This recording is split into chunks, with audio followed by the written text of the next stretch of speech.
Halo, saya Raditya Daniel Wibisono. Saya Andriko Tomansyah Ajinegoro. Saya Aisyah Maiflitah. Saya Jessica Gesnovarianto. Dan yang di belakang kamera, Keanu Rifki Gimas Prawira, dan satu orang yang sedang absen hari ini, yaitu Rasyad Yuza Ardana. Saat ini kami sedang berada di Gereja Kristen Jawi Wetan, jemaat yang berada di Malang. Dan hari ini kami akan mewawancarai narasumber tentang keseluruhan latar belakang dari gereja ini.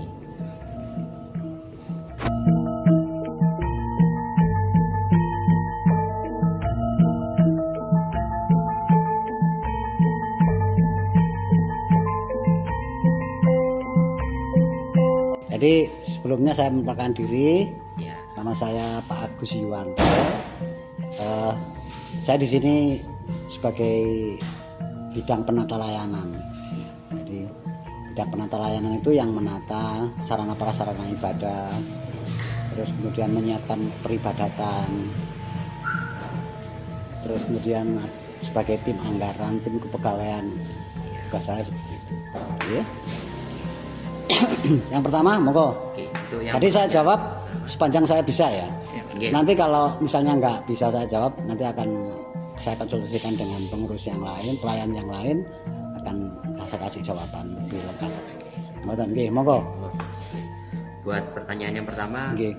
sejarah Gereja Kristen Jawi Wetan Jemaat Malang ini seperti apa, Pak? Kenapa bisa ada di sini dan dibangun? Oh, ceritanya begini. Jadi dulu di sini itu sumbernya sebenarnya dari daerah, lupa aku. Nah, dulu di sini karena banyak mahasiswa, banyak pelajar, banyak orang bekerja yang beragama Nasrani, dia kan bingung, cari persekutuan kemana gitu. Akhirnya terbentuklah sebuah persekutuan kecil dari satu tempat ke tempat yang lain. Nah, dari situlah akhirnya berkembang sebuah persekutuan, akhirnya menjadi besar, tumbuh, kemudian dijadikan sebuah pasamuan, pasamuan Malang. Jadi awalnya seperti itu. Tapi juga nanti akan saya beri sinopsis tentang sejarah, jadi lebih spesifik di situ. Ya, nanti saya carikan sinopsis. Kemudian pertanyaan berikutnya Ini, jadi gereja ini perbedaannya dengan gereja yang lain apa, Pak? Kalau secara regional ya, kalau GKJW itu hanya di Jawa Timur, makanya disebut GKJW Gereja Kristen Jawi Wetan. Jawi Wetan itu Jawa Timur. Kalau di Jawa Tengah, Jawa Barat juga ada Gereja Kristen Jawa, tapi tidak GKJT, enggak seperti itu. Tapi hanya GKJ itu, Gereja Kristen Jawi.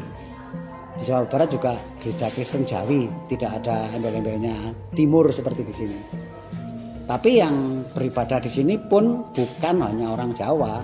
Di sini ada Toraja, ada Cina, ada macam-macam di sini. Jadi tidak melulu satu suku bangsa, enggak. Jadi bisa siapapun boleh beribadah di sini. Bahkan di sini ketika minggu kelima itu kita menampung turis-turis, pelajar-pelajar luar negeri yang butuh beribadah di sini dengan bahasa Inggris. Jadi minggu kelima mesti ada ibadah bahasa Inggris. Artinya GKJW itu tidak hanya untuk orang Jawa di Jawa Timur, tidak, tapi untuk semua orang itu. Berikutnya. Untuk pertanyaan ketiga, biasanya di gereja sini itu ada kegiatan atau program yang menarik kah, Pak? Kalau boleh tahu ada apa aja? Kayak kegiatan atau program. Jadi di gereja GKJW ini ya, kegiatan itu sudah ditata seperti misalnya untuk kegiatan tahun 2025 gitu ya, sudah dipersiapkan mulai saat ini, sudah jadi, namanya PKT, jadi program kegiatan tahunan. Jadi nanti jalannya kegiatan-kegiatan itu berdasarkan PKT itu, termasuk penataan anggaran, penunjang pembangunannya bagaimana kan. Jadi seperti itu. Namun kalau misalnya ada kegiatan yang sifatnya urgensinya tinggi, misalnya seperti bencana alam atau itu, kita masukkan program sisipan namanya. Nah, itu. Oke, terus Pertanyaan keempat, apa peran budaya Jawa dengan praktik gereja Kristen Jawa? Wah, pertanyaan yang bagus ini. Jadi di sini berusaha mengakumulasi budaya-budaya, terutama budaya lokal.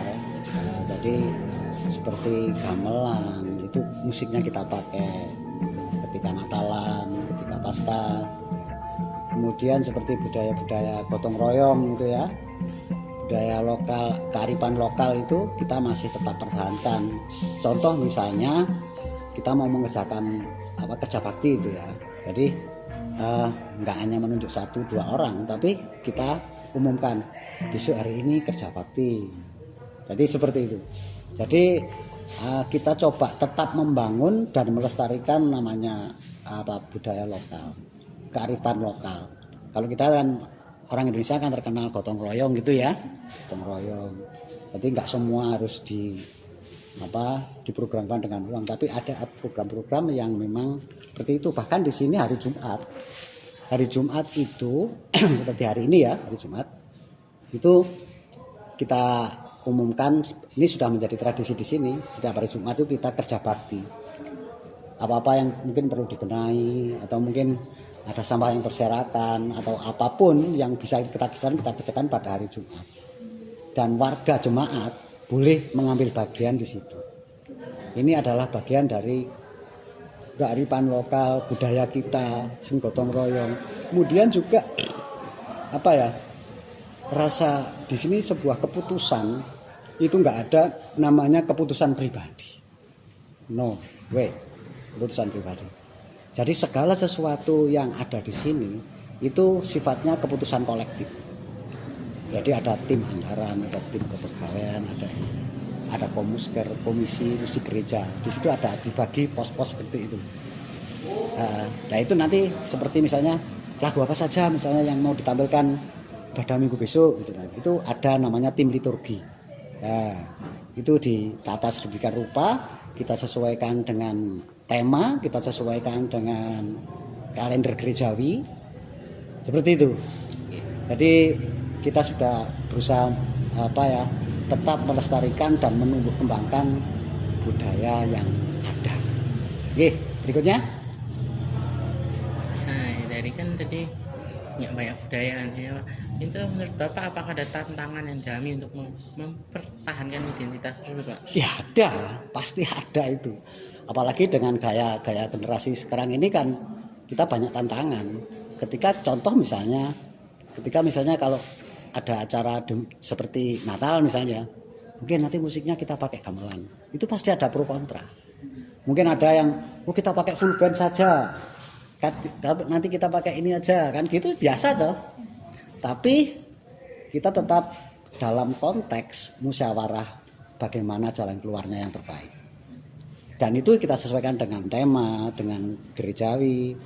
Misalnya seperti Natal, besok itu temanya Eropa misalnya ya. Nah, musiknya nanti mungkin cocoknya band. Ya kan gitu kan.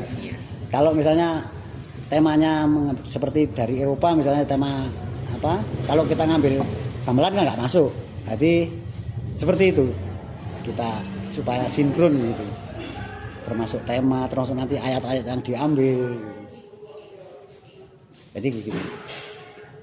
Ya banyak tantangannya sih, karena kita mesti pro dan kontra itu pasti.